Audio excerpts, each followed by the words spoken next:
Okay, let's dive into something that sits right at the center of today's global stage. Right. This complex, often tense, situation surrounding China and Taiwan. Yeah. This is a topic you hear about constantly, right? Hmm. Loaded with history, and it impacts far more than just those two. Absolutely. It's one of those situations that can feel, well, incredibly complicated. Layers upon layers, history, geopolitics. It's a lot. We've pulled together a pretty wide range of material here, everything from historical records, academic studies, to analyses from key think tanks, Quincy Institute, ICES, CSIS. Plus, we've got government statements, public opinion polls, Pew, NCCU, in Taiwan news reports from places like Taiwan News, The Diplomat, Right. and even looking at social media sentiment, X, Weibo, trying to get a feel for that too. So our goal here is basically to walk through this material together. Let's try and pull out the most important insights. Yeah. We want to understand the core dynamics, really grasp why it matters globally, and just present the information and the perspectives found within these sources impartially. Exactly. No taking sides here. It's about getting to the heart of what these reports and analyses are actually telling us. Precisely. We're going to stick strictly to what this material provides. So let's unpack this. And look, to really get a handle on the present, we kind of have to start with the past, don't we? Just like these sources do. How did this whole division even begin? Well, the modern story, according to this material, really kicks off with the Chinese Civil War. Right. This was that long, drawn-out conflict, roughly, 1927 to 1949, between Mao Zedong's communists, the CPC, and Chiang Kai-shek's nationalists, the KMT. And the outcome of that war. I mean, Yeah. it fundamentally created the situation we still see today, basically. Totally. The CPC wins on the mainland, establishes the PRC, the People's Republic, the KMT forces. They retreat across the strait to Taiwan and continue the Republic of China, the ROC. And for a long time, both governments claimed they were the legitimate ruler of all of China, including Taiwan. Yeah, that's key. Yes, and there are some specific historical moments that really cemented this divide and shaped how the world saw it. The sources point to 1895, when Taiwan was actually ceded to Japan, Treaty of Shimonoseki. Right, under Japanese rule for decades. Until Japan's defeat in World War II, 1945, then Taiwan was returned to the ROC, Chiang Kai-shek's government. So the KMT retreat in 49, that's the real pivot point for the modern conflict, isn't it? Yeah. With Beijing seeing Taiwan as this province that eventually needs to come back. Exactly. And then comes this huge international shift in 1971. Ah, the UN seat. That's the one. The PRC gets the United Nations seat, replacing the ROC. That was a major blow to Taiwan's international standing. Oh, huge. And it significantly boosted Beijing's global recognition as the sole representative of China. Which then sets the stage for the U.S. switching diplomatic recognition from Taipei to Beijing in 1979. It did. But the sources make it really clear the U.S. didn't just cut Taiwan loose. They kept unofficial relations going through the Taiwan Relations Act. Yeah, the TRA. Committing to provide defensive arms, crucially. Exactly. So this whole history, it creates the core tension you see threaded through all the material. Beijing's claims, which they root in history, like the Cairo Declaration, Potsdam Proclamation. Saying Taiwan is historically Chinese territory. Right, versus Taiwan's completely separate path since 1949. In that separate path, it's involved democratic development, the growth of a really distinct identity on the islands. I mean, this material cites polling data, NCCU in 2023, finding over 60% of people in Taiwan identify only as Taiwanese. 60%. Yeah, that's a pretty striking number. Shows a real divergence in identity from the mainland. And if you connect that to the bigger picture, it just highlights how the historical narrative Beijing holds clashes, like head-on with the modern reality and how people in Taiwan see themselves today. Okay, so we've got the historical roots laid out. But why does this remain such a critical flashpoint now? What are the driving factors, the global stakes involved, according to these sources we're looking at? Well, the material points to a really potent mix. You've got historical factors, political ones, strategic, ideological, economic. It's all in there. Right. From Beijing's perspective, it seems primarily about national unity, sovereignty. Completing the great rejuvenation of the nation, as Xi Jinping puts it. Exactly. The sources mention his 2019 speech, where he talked about peaceful reunification. But didn't rule out force. But explicitly said, yeah, force remains an option if necessary. And strategically, Taiwan's location? Oh, it's absolutely vital for Beijing. It sits right smack in what military strategists call the first island chain. That string of islands off the East Asian coast. Right. Control over Taiwan would be a huge strategic win for them. Crucial for projecting power out into the Pacific, pushing back against U.S. influence in the region. And domestically, for the Communist Party, achieving reunification. Yeah. It's presented as this major nationalist goal, right? Yeah. A source of legitimacy, national pride. Absolutely. Then you flip it, look at Taiwan. The core driver there is self-determination. They've built this robust democracy. Yeah. Mm-hmm. And like we just said with the polling, public opinion strongly favors keeping their autonomy, maybe even moving toward independence, especially under the current ruling party, the DPP, not unifying with the PRC. And that democratic identity, that desire for autonomy, it directly fuels their security concerns, doesn't it? For sure. They live under this constant shadow of potential aggression from the mainland. Yeah, and the evidence cited backs that up. Taiwan significantly boosting its defense budget, what was it, $19 billion in 2023? Yeah, something like that. And ongoing U.S. arms sales, like that $1.1 billion sale mentioned in 2022. So this regional tension, it then gets amplified by the bigger picture, the U.S.-China rivalry. Yeah, Beijing sees U.S. support for Taiwan, even if it's unofficial, as basically interference in their internal affairs. Exactly. And then there's the economic dimension. You cannot overstate this part. The semiconductors. The semiconductors. It's a massive global state. Taiwan is the undisputed world leader here. The sources highlight TSMC, their biggest chip company. Produces over 50% of the world's advanced chips. Over 50%. So, I mean, any disruption there. Catastrophic ripple effects, global economy, everything from your smartphone to cars to advanced military gear, everything. Wow. Okay, so that really raises the question. Beyond China and Taiwan themselves, who else is deeply involved in this whole complex dynamic?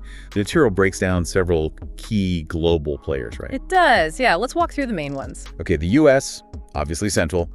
Their position is, well, it's a bit of a balancing act, isn't it? Very much so. Providing Taiwan arms, diplomatic support, but officially sticking to the one China policy, that strategic ambiguity thing. Right. And the motivations outlined for the U.S. are layered. You've got containing China's growing power, supporting a democracy as sort of an ideological counterweight. And crucially, securing access to those critical semiconductors we just talked about. The U.S. benefits, the thinking goes, by keeping its influence in the Indo-Pacific, strengthening alliances with partners like Japan, South Korea. And the material points to things like the arms sales.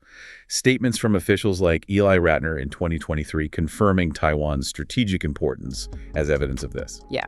Then there's Japan, another really key player. They support Taiwan more indirectly through their alliance with the U.S., joint military exercises, things like that. Their concerns, according to the material, are very much tied to their own security. Right, very much. Yeah. They worry a Chinese-controlled Taiwan would threaten their vital shipping lanes, their maritime security, and just broader regional stability. So aligning with the U.S. helps them counter Beijing's assertiveness and, well, shores up their own security. Exactly. And the 2021 Japanese Defense White Paper is noted here, specifically stating Taiwan's stability is crucial for Japan. You also see Australia and other allies in the Indo-Pacific getting involved through groups like AUKUS and the Quad. Right. Their motives are presented largely as countering China's expanding influence in the region and trying to uphold a rules-based international order. And engaging like this strengthens their own alliances, economic partnerships too. Yeah, things like the IUQS agreement in 2021, the Quad summits in 2023, emphasizing regional security. Those are highlighted as examples. Okay, who else? Russia features in this dynamic too. Yeah, offering diplomatic support to China, generally aligning against the West. Their motivation seems to be countering U.S. global influence, strengthening that strategic partnership with China. Right, and gaining economic and military cooperation in return.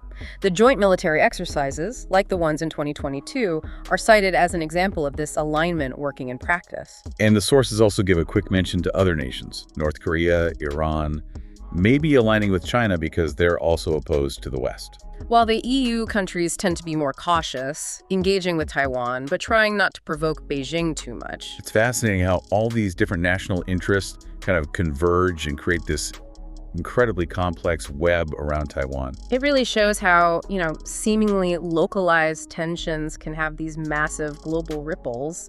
Absolutely. Now, stepping back a bit from the main geopolitical chess game, the material also digs into some lesser-known aspects or insights that maybe don't always make the headlines. What stood out to you there?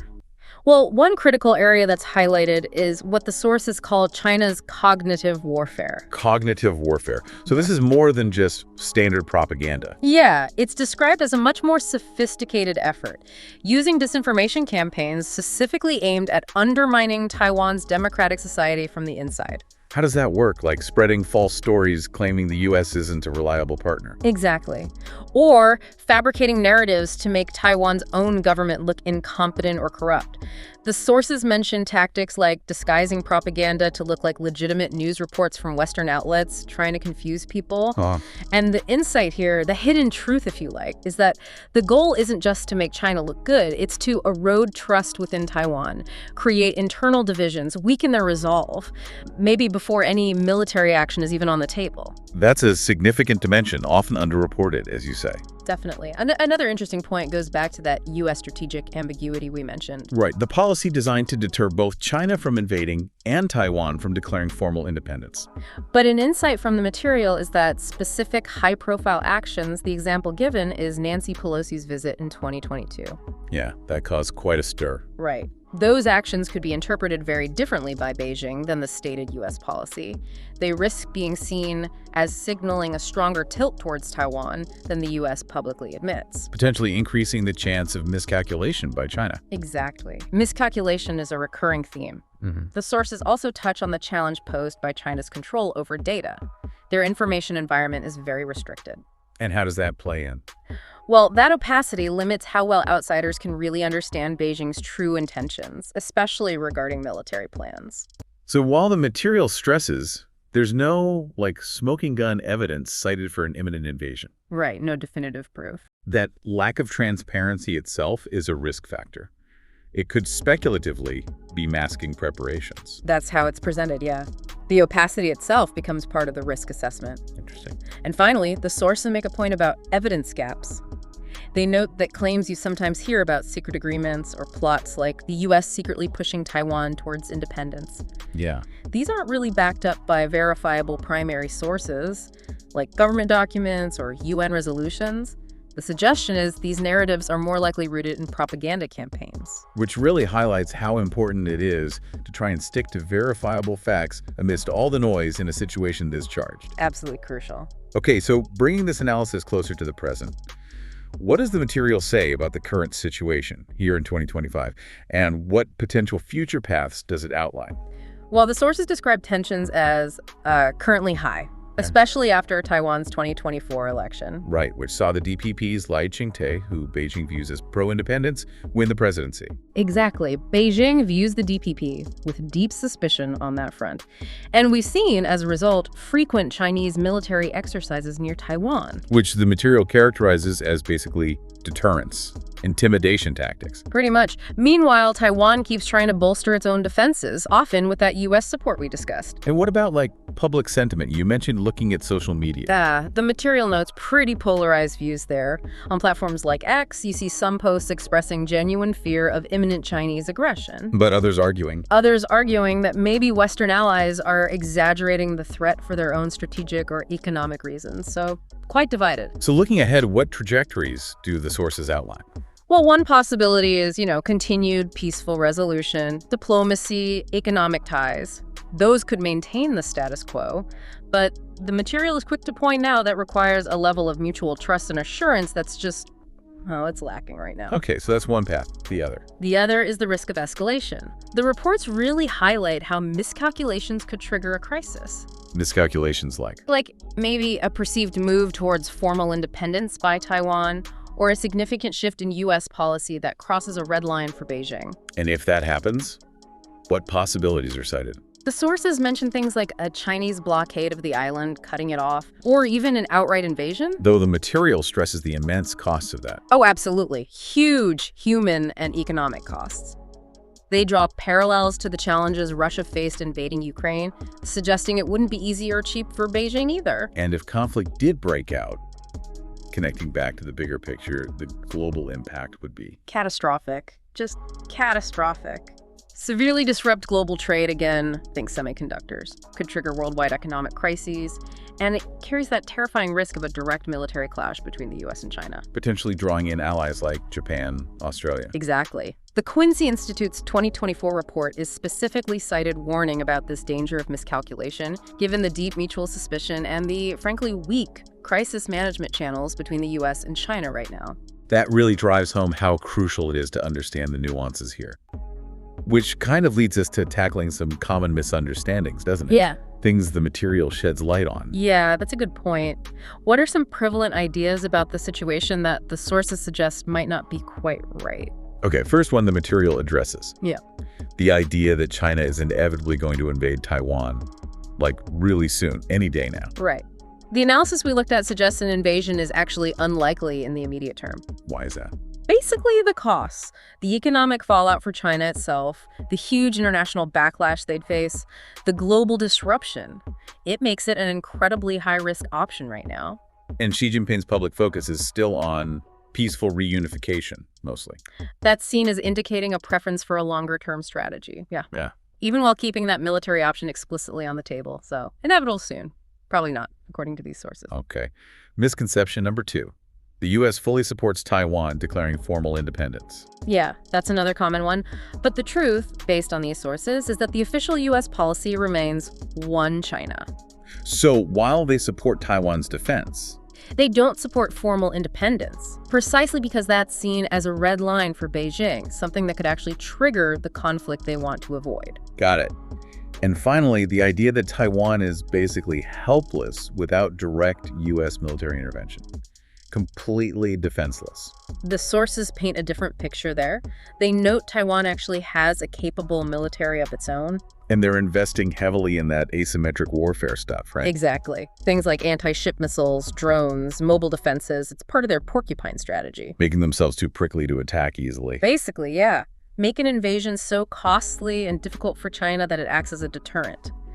So, Taiwan's own resilience and defense efforts are a key factor, often underestimated, according to this material. It's really important to look past some of those simpler narratives and get the more complex reality these analyses present. So, shifting focus a bit. The sources also touch on the human element, right? What do the people most directly involved actually want? And what potential paths forward are suggested for maybe lowering the temperature or finding a way through this? Yeah, based on the sources, public opinion varies quite a bit.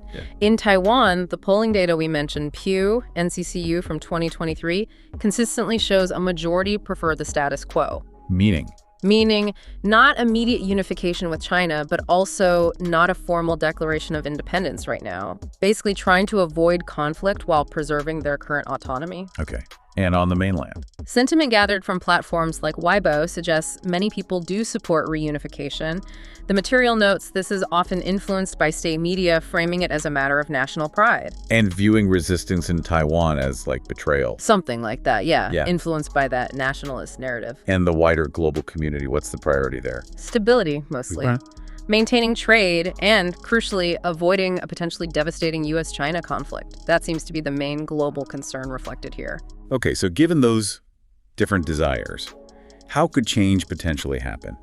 What paths forward do the sources suggest? Diplomacy is flagged as crucial. The Quincy Institute, for example, suggests rebuilding trust through open dialogue could be key to reducing that risk of accidental escalation we talked about. Makes sense. What else? Transparency is another big one, especially in fighting those disinformation campaigns. Like the cognitive warfare stuff. Yeah. The ISIS report from 2024 highlights China's disinformation tactics and underscores the need for public education, media literacy, especially in Taiwan, to help people sort truth from propaganda. And economically. Any suggestions there? There's discussion about strengthening global supply chains, trying to diversify critical manufacturing like semiconductors away from being so heavily reliant on just Taiwan. The idea being that IHEC could reduce the island's strategic vulnerability. Maybe lower tensions a bit. Potentially, yeah. That's one line of thinking presented. Okay, so that brings us to potential actionable steps suggested in the material, and also the serious consequences if things aren't carefully managed. What can be done, according to these sources? Well, at an individual level, it's framed as staying informed, supporting fact-based journalism, engaging in civic efforts that push for peaceful solutions. basic good citizenship, really. And for governments. The material suggests strengthening those crisis communication channels, like the US-China hotlines, maybe looking at regulating things like deepfake tech used in disinformation, promoting transparency about intentions. And Taiwan itself needs to continue modernizing its defenses, obviously. But the sources also caution against actions like formal independence declarations that could be seen as unnecessarily provocative and trigger a response from Beijing. It's a fine line. And the international community. Supporting multilateral forums for dialogue, upholding international law, those are seen as ways to help manage tensions collectively. And the consequences of inaction. If things just drift. The warnings, like from Quincy and ICE, are pretty stark. The significantly increased risk of miscalculation leading to conflict, widespread disruption of global trade and security, erosion of trust because of unchecked disinformation, and ultimately the potential for a much broader confrontation between major powers that could destabilize the entire Indo-Pacific. It's a clear warning about the dangers of just letting this situation fester without proactive management. Yeah. The material also includes some reflections trying to bring a more human perspective to all this high-level analysis. Like the if I were there kind of thinking. Exactly. From that perspective, the material suggests prioritizing de-escalation through quiet, back-channel diplomacy, advocating for global efforts to create alternative semiconductor supply chains, like we discussed, to reduce economic vulnerability, and investing heavily in counter-disinformation education. And hearing from people actually on the ground. It really grounds it, doesn't it? It does. The sources include a quote attributed to a teacher in Taipei, Shen Weiting, reported by Taiwan News in 2023. She expressed this very real fear of war, but also this deep pride in Taiwan's democracy. She said something like, "We just want to live freely, not under Beijing's control." That really captures the sentiment, doesn't it? It does, and it stands in contrast to some perspectives noted from mainland netizens on Weibo who, as the material points out, might see Taiwan's resistance through that lens of national unity, heavily influenced by state messaging. And the potential human cost if... Yeah, I think one key point is definitely the challenge of China's opacity. The material consistently notes that Beijing's control over information makes it genuinely hard to predict their exact intentions or military moves. That lack of transparency is a risk factor in itself. Good point. Another one for me is Taiwan's own strategic thinking, their resilience, that porcupine strategy we talked about. Right. Focusing on making themselves a really difficult and costly target.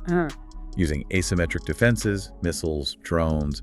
It's a critical part of the dynamic that sometimes gets overshadowed by the focus on external support, like from the U.S. Very true. But maybe the single most under-discussed but absolutely staggering insight from these sources is that economic vulnerability centered on Taiwan's chip production. Yeah, that figure. If conflict disrupts that production, the sources project a crisis that could halt 90% of advanced chip manufacturing worldwide. 90%. 90%. I mean, just think about the impact on literally every piece of modern technology you use that we all rely on, that scale of economic dependency. It's a global risk. The material suggests we're maybe only just beginning to fully grasp. That number alone is reason enough to pay close attention to this.